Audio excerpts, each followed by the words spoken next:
Jeda sejenak, dengarkan ceritanya. 1. Liberalisme. Ideologi ini menekankan kebebasan individu dan hak asasi manusia. Setiap orang punya hak untuk berpendapat, memilih, dan menentukan jalan hidupnya sendiri.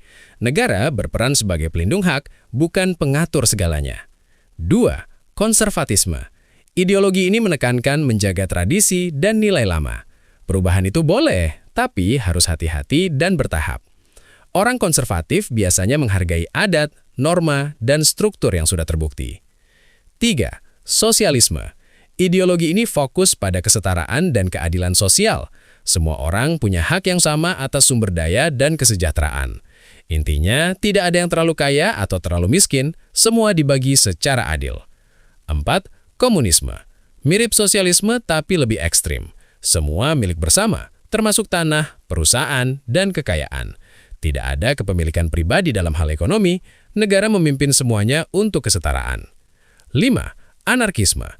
Ideologi ini menolak kekuasaan dan hierarki. Semua orang bebas tanpa aturan atau pemerintahan yang mengatur. Intinya, masyarakat bisa hidup berdampingan secara sukarela tanpa paksaan. 6. Nasionalisme. Ideologi ini menekankan cinta dan loyalitas pada negara. Prioritasnya adalah kepentingan bangsa, persatuan, dan kedaulatan. Orang nasionalis biasanya bangga pada budaya, bahasa, dan sejarah negaranya. 7. Fasisme. Ideologi ini menekankan kekuasaan negara yang absolut. Negara mengatur hampir semua aspek kehidupan, dan individu dianggap subordinat terhadap kepentingan bangsa. Biasanya ditandai dengan pemimpin yang sangat kuat dan kontrol sosial yang ketat. 8. Demokrasi. Ideologi ini menekankan kekuasaan berasal dari rakyat.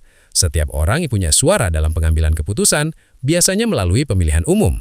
Prinsip utama demokrasi adalah kebebasan, kesetaraan, dan partisipasi masyarakat. 9. Teokrasi. Ideologi ini menekankan pemerintahan berdasarkan aturan agama. Pemimpin dianggap wakil atau suara Tuhan di bumi, dan hukum negara bersumber dari kitab suci. Negara dijalankan sesuai nilai spiritual dan moral agama tertentu.